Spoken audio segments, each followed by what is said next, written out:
Bonjour à tous et bienvenue dans votre émission. À quelques jours de la campagne officielle du référendum, les partisans du oui ou du non sillonnent le pays pour faire campagne. Je reçois Sonia Backès, présidente du Parti Les Républicains calédoniens. Bonjour. Bonjour. Alors Sonia Backès, dans quel état d'esprit vous abordez cette dernière ligne droite avant le 4 novembre? Alors on l'aborde de manière très active puisqu'on est présent sur le terrain partout, on est tous les soirs en réunion. On a fait beaucoup de présence de porte-à-porte, c'est-à-dire on a été chez les gens discuter, chez des gens qui n'avaient pas forcément l'habitude de s'intéresser à la politique. On a voulu faire ce travail-là parce que c'est vrai que souvent dans les réunions politiques, on voit les mêmes personnes. Là, on a voulu aller expliquer les conséquences éventuelles d'une indépendance à des gens qu'on ne voit pas forcément d'habitude. Donc ce travail-là, il nous a pris beaucoup de temps. Donc maintenant, on l'aborde de manière sereine et apaisée, puisque on espère que le lendemain, les choses pourront continuer à avancer tous ensemble. On va reparler de la campagne plus tard. Votre actualité concerne la présentation d'un projet institutionnel pour la Nouvelle-Calédonie. Concrètement, c'est quoi? Concrètement, la semaine prochaine, on présentera notre contribution à la manière dont on voit le prochain statut de la Nouvelle-Calédonie. C'est-à-dire qu'on considère que on va avoir ce référendum du 4 novembre qui, on l'espère, donnera une victoire, et on l'espère large pour le non et donc pour le maintien dans la France. Mais on souhaite qu'on puisse discuter dès le lendemain de ce premier référendum, de manière à essayer de stabiliser la situation politique de la Nouvelle-Calédonie et à construire enfin cette nouvelle page. Puisqu'en fait, on arrive au bout de 30 ans d'instabilité, puisqu'on a eu 10 ans avec les accords de Matignon, 30 ans avec l'accord de Nouméa, qui ont apporté la paix, qui ont apporté le rééquilibrage, mais qui nous faisaient manquer de visibilité. Mais concrètement, qu'est-ce qui va changer par rapport au statut actuel, ce nouveau statut que vous voulez présenter? Il y a pas mal de choses qui ne fonctionnent pas bien aujourd'hui, notamment dans les institutions. On a le gouvernement collégial qui avait été construit avec une minorité et une majorité. Aujourd'hui, on a 5 partis politiques, ça ne fonctionne plus très bien. On a un corps électoral qui est arrivé aux limites. On a 41 660 personnes qui sont exclues aujourd'hui du corps électoral. On a une clé de répartition qui aujourd'hui appauvrit les populations du Sud. Donc, on a plein de choses à revoir et c'est ce qu'on proposera dans notre projet. Donc, par exemple, pour le corps électoral, vous voulez l'ouvrir plus, c'est ça? Bien sûr. Enfin, de toute façon, la Cour européenne des droits de l'homme avait considéré que le corps électoral gelé ne pouvait être valable qu'à titre transitoire. Donc, il est absolument nécessaire de le réouvrir et on fera des propositions sur la manière de le réouvrir. Alors, est-ce que présenter justement ce projet institutionnel, ce n'est pas une forme de peut-être déguisée de montrer aux indépendantistes que vous aussi, vous avez un projet pour l'après le 4 novembre? Alors, évidemment qu'on a un projet, puisqu'on est encore une fois, on est dans un statut transitoire. Donc, eux, ils ont le projet d'indépendance. Alors, il y a des choses sur lesquelles nous considérons qu'ils n'ont pas été au bout de la démonstration, puisque... Comme quoi, par exemple? Notamment, on leur a demandé d'écrire le budget de l'an 1 de l'indépendance. Et c'est vrai que ça, on n'a pas eu de réponse, puisqu'ils disent il faut faire des économies, ils disent on n'a pas forcément besoin des 150 milliards, on a besoin de moins, mais ils n'ont pas exactement dit comment ils allaient Ils ont parlé d'une banque publique. Ouais, enfin, la banque, à un moment donné, il faut l'alimenter avec de l'argent. C'est pas parce qu'on fait une banque qu'il y a de l'argent dedans. Hein, donc, et c'était un peu, à mon sens, un peu léger sur ce sujet-là, parce qu'au final... Vous savez, l'image, c'est un peu comme si vous donnez de l'argent de poche à un jeune et puis vous lui dites avec ça, tu t'achètes des jeux, etc. Puis du jour au lendemain, tu lui dis avec le même argent de poche, tu dois payer aussi la cantine et le loyer. C'est un petit peu plus compliqué quand même. Et là, en fait, c'est ça la situation dans laquelle on est et on n'a pas, aujourd'hui, les indépendantistes n'ont pas apporté les solutions pour savoir comment faire ça. Et puis au-delà de la question de l'argent, parce qu'on parle beaucoup de l'argent, la France, c'est aussi des valeurs, c'est aussi une histoire. Et c'est aussi une forme de protection. On voit bien un certain nombre de pays indépendants qui ont une forme de colonisation qui est différente. On voit bien comment fonctionne par exemple la Chine, qui arrive, qui donne beaucoup d'argent, qui en prête beaucoup, et puis qui un jour dit au fait, quand est-ce que vous me les rendez? Ah, vous ne pouvez pas me les rendre, mais c'est pas grave. On va prendre des terrains, on va prendre du foncier. Et c'est une forme de colonisation qui est différente. Et la France, elle nous protège de ça. Et je crois que c'est important de garder une grande puissance qui nous protège quand on n'est que 280 000 habitants. Alors, est-ce qu'à 2 semaines du référendum, ce n'est pas un peu trop tard pour présenter ce projet institutionnel? Ah non, au contraire. La question, c'était de savoir si c'était trop tôt, c'est-à-dire s'il ne faut pas le faire après le référendum. On a souhaité, nous, le faire avant le référendum, de manière à ce que... on dit toujours... les gens qui votent non, c'est qu'ils veulent rester en statu quo. Non, on veut voter non parce qu'on veut rester français, mais il y a plein de choses qui ne fonctionnent pas dans notre société. On a beaucoup d'inégalités, on a un système éducatif qui génère près de 20% d'illettrisme, on a plein de choses qui ne fonctionnent pas. On voit bien la TGC, on a fait des copier-coller de ce qui existe, on a fait parfois moins bien. Donc il y a énormément de choses à améliorer, c'est ce qu'on souhaite proposer, mais on voulait d'abord faire campagne pour le non, et juste avant ce référendum, se projeter sur l'avenir. Alors justement, une question économique, vous parlez de la TGC, vous proposez des choses pour l'améliorer, mais quoi par exemple? Oui, alors la TGC, il y a plusieurs problèmes dans la manière dont ça a été mis en place. C'est-à-dire que le principe d'enlever toutes les taxes à l'importation et de remplacer par une taxe unique, c'est un bon système. Sauf qu'il aurait fallu que ce soit le plus simple et le plus transparent possible. Là, il a été mis en place 5 taux différents pour coller aux problématiques des uns et des autres. Le résultat, c'est que c'est illisible pour les opérateurs, donc pour les consommateurs. Et le résultat, c'est que ça génère des augmentations de prix. Donc la première chose, c'est de simplifier avec 1 ou 2 taux maximum et certainement pas 5 taux. Ça, c'est la première chose. La deuxième chose, c'est qu'il faut dire la vérité aux Calédoniens. Quand on remplace 51 milliards de taxes par 51 milliards de taxes, on n'a pas des prix qui baissent. On a des prix qui augmentent et des prix qui baissent. Et malheureusement, il y a plusieurs millions qui ont été mis en communication pour expliquer aux Calédoniens que les prix vont baisser. Et ils sont pas idiots, ils voient bien dans les magasins. Et je crois qu'il faut dire la vérité aux gens. Il faut faire quelque chose de simple, de transparent, que tout le monde comprenne. Il faut l'accompagner. Et puis il faut arrêter de considérer que les entreprises sont le diable. Parce que les entreprises, c'est elles qui créent des emplois et c'est elles qui payent des impôts. Et donc, il faut aller chercher celles qui abusent, taper sur celles qui abusent, mais pas pénaliser systématiquement les entreprises, parce que c'est ce tissu économique qui fait qu'on a des emplois, qu'on a une fiscalité qui permet d'aider les plus fragiles. Donc une chose que vous allez mettre en pratique dans ce fameux projet institutionnel. Donc on vient de parler de votre première actualité. Une autre actualité, vous vous êtes rendu à Ouégoua. Qu'avez-vous ressenti? Alors c'était un moment très fort pour nous. Il y avait beaucoup de monde qui est venu. C'est vrai que la situation a été tendue il y a quelques semaines.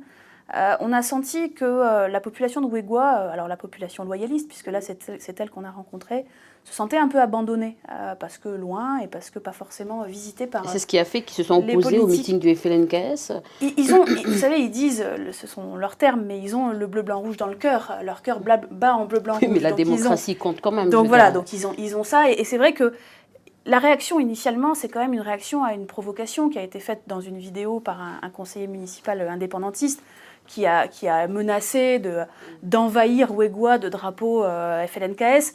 Et c'est ça la réaction initiale. Et je crois qu'après, vous savez, ils sont entre eux depuis toujours, chacun défend ses convictions, et forcément les choses montent en pression. Mais vraiment, vous savez, à Ouégoua, c'est sans doute plus qu'ailleurs, il y a énormément de métissage. En fait, tous, que ce soit loyalistes et indépendantistes, ils ont un peu d'Européens ou un peu de Kanak dans leur sang. Et donc, c'est simplement des convictions. Et je crois que et c'est ce qu'on a leur a l'impression dit. Que les convictions justifient non, les faits. Nous, ce qu'on a dit, et clairement le message qu'on a passé, c'est un appel au calme. C'est-à-dire qu'il faut vraiment que les uns et les autres, on arrive à se respecter jusqu'au 4 novembre et bien après. C'est ce qu'a fait d'ailleurs hier le comité des sages, tout à fait. En appelant à la modération et au respect. Vous êtes d'accord avec Tout à fait. Enfin, je crois que les propos, par exemple, de Daniel Goa, qui ont été utilisés par lui, d'axe du mal, de considérer que c'est un pays kanak et que les autres invités n'ont pas leur mot à dire et qu'ils iront discuter avec l'État. Franchement, à 3 semaines du référendum, ça n'a pas de sens. Chacun a vocation ensuite à respecter le résultat et à se baser là-dessus pour continuer à parler, de la même manière que l'attitude de Gaël Yano, qui n'a aucun sens politique, était condamnable. D'accord.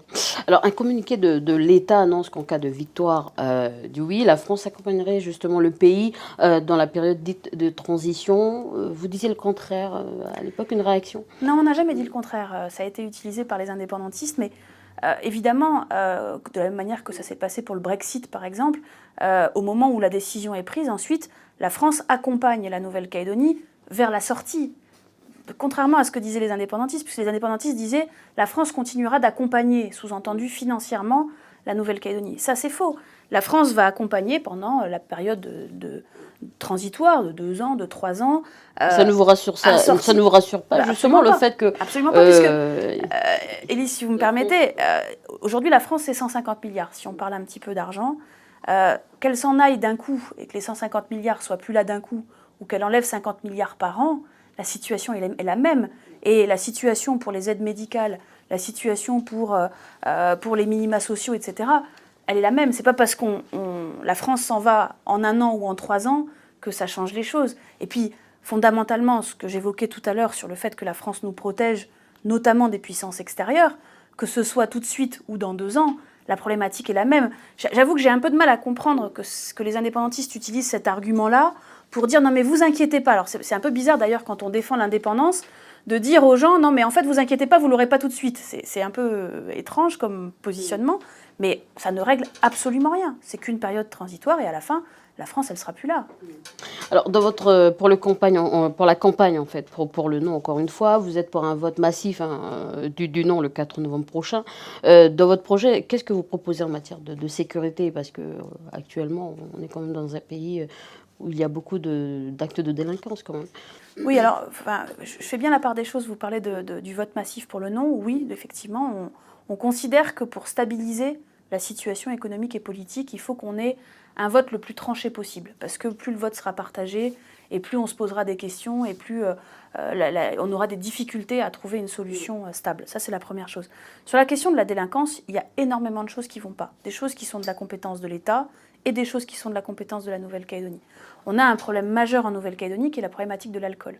Ça relève de la compétence de la Nouvelle-Calédonie. Et les choix qui ont été faits par le pouvoir en place d'augmenter les taxes, c'est absolument pas la solution. Et on le voit bien d'ailleurs dans les résultats, parce qu'au final, on pénalise 95% ou 98% des Calédoniens qui posent pas de problème, et puis on va pas chercher ceux qui posent problème. Donc nous, on a dit, il faut rendre plus difficile la capacité d'acheter de l'alcool pour les gens qui posent problème. Ça veut dire quoi? Ça veut dire un système de bottle shop comme ça existe dans les pays anglo-saxons, avec un système d'interdiction d'achat de l'alcool pour les personnes qui ont été condamnées dans le cadre de délits sous l'emprise de l'alcool. Ça, c'est quand même un élément important. Ensuite, on a un vrai souci sur les vols de voitures. En Nouvelle-Calédonie, c'est pas compliqué, il y a 2 sorties au Grand Nouméa, une dans le nord et puis une vers Saint-Louis. C'est quand même pas très compliqué de mettre en place un système de filtre pour essayer de déterminer, avant qu'elles aillent brûler à Canala ou à Saint-Louis, les voitures qui sortent du Grand Nouméa. Il y a quand même des solutions concrètes sur la question de la réponse aux mineurs délinquants. On a une vraie nécessité d'augmenter le nombre de travaux d'intérêt général. Quand j'ai été à Ouvéa il y a quelques mois, on se rend compte qu'il y a quand il y a une application des tribus, notamment dans l'application des travaux d'intérêt général, eh bien, on a des résultats qui sont intéressants. Donc on a énormément de choses à faire, dont pour certaines la Nouvelle-Calédonie est compétente. Et puis je crois qu'il faut, et vous savez très bien que tout en défendant le maintien de la Nouvelle-Calédonie dans la République, je suis très dure vis-à-vis du haut-commissaire quand je considère que l'État n'est pas à la hauteur des enjeux. Donc c'est ce que vous allez présenter également peut-être dans ce nouveau projet. Et en matière d'économie, dans votre projet pour la campagne, pour l'après-référendum, on est quand même dans un pays, ces chiffres datent de 2008, mais 17% de la population vit sous le seuil de pauvreté. Qu'est-ce que vous avez prévu pour changer la donne, en sachant que ça représentait 53 000 personnes, donc je pense qu'aujourd'hui ça a beaucoup doublé ou triplé. Qu'est-ce que vous prévoyez? C'est à mon avis le problème majeur des prochaines années. C'est-à-dire qu'on a des inégalités sociales qui sont gigantesques. Et vous savez, la première des richesses, c'est d'avoir un travail, d'avoir un emploi. Parce que les gens dont vous parlez, ces 17% qui sont en dessous du seuil de pauvreté, c'est que le plus souvent, elles ne travaillent pas. Et donc, nous, ce qu'on considère, c'est qu'il faut qu'on arrive, on était en plein emploi il y a quelques années. Aujourd'hui, on est à plus de 11,6% de chômage. C'est pour ça qu'on a des chiffres qui sont aussi gigantesques que ça. Et donc, nous, ce qu'on souhaite, c'est mettre en place un système de pacte avec le monde économique, de pacte pour l'emploi. C'est-à-dire de dire, le monde économique, dans ces dernières années, il a été extrêmement contraint. On lui a tapé dessus par de la fiscalité, par des normes, par des contraintes en termes de contrôle des prix, des marges, etc. Et finalement, on se rend compte de quoi? On se rend compte que ceux qui abusaient, ils abusent toujours. Vous savez, ils arrivent toujours à trouver des solutions de contournement. Par contre, on a tué des petites entreprises qui, elles, faisaient travailler des Calédoniens. Et donc, le résultat des courses, c'est qu'on a moins d'emplois. Et donc, nous, ce qu'on dit, c'est qu'il faut redonner à l'économie sa liberté, puisque, vous savez, je crois que ce n'est pas en contraignant qu'on arrive à faire marcher la machine économique. Mais en échange de quoi? Il faut qu'il y ait un engagement sur l'emploi. C'est-à-dire que ce qu'on souhaite, c'est faire un pacte avec le monde économique pour que, dans les 2 ans qui suivront la réouverture d'un certain nombre de contraintes, eh bien, il y ait un résultat sur l'emploi.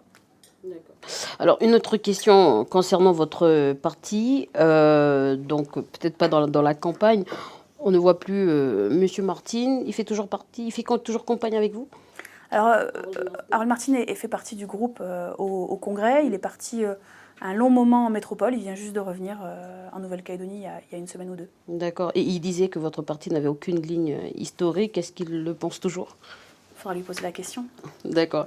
Alors, une rencontre devait avoir lieu avec les jeunes du Palika, donc normalement ce jeudi, avec les jeunes de votre parti. C'était une bonne initiative hein, qu'on avait voulu justement accompagner de la part des jeunes. Pourquoi cette rencontre a été annulée? Est-ce que vous en savez plus sur... Oui, alors c'est vrai qu'on était très demandeurs de cette rencontre. Alors, les jeunes avaient souhaité qu'il n'y ait pas de responsables politiques, pas d'élus, et qu'ils fassent ça entre jeunes. Et donc, on a, nous, laissé complètement la liberté aux jeunes des Républicains calédoniens de participer à cette rencontre sans qu'on soit présent. Et malheureusement, le bureau politique du Palika a souhaité annuler cette rencontre en début de semaine, la reporter après le référendum. On n'a pas les raisons fondamentales de cette annulation. J'espère que ça pourra se faire. J'aurais souhaité que ça puisse se faire avant le référendum, parce que je pense que ça avait du sens de pouvoir échanger les arguments du oui, les arguments du non avec des jeunes qui n'ont pas forcément la même vision que nous. On aura l'occasion d'échanger, je l'espère, après sur le projet de société d'avenir, une fois que le référendum sera passé. Alors, une dernière question pour refermer cet entretien. Un rendez-vous politique, quand est-ce que ça continue? Est-ce que ça continue, la campagne continue? Un rendez-vous politique à donner et un message aux Calédoniens? Oui, donc nous, on a notre conseil politique le 24 octobre prochain à 18 h à la salle de boxe de Rivière-Salée. Donc on présentera à ce moment-là les détails de la manière dont on voit l'avenir institutionnel de la Nouvelle-Calédonie, une fois que le non aura été voté, on l'espère, massivement. Quel avenir pour la Nouvelle-Calédonie? Comment on résout les problématiques qu'on a évoquées ensemble?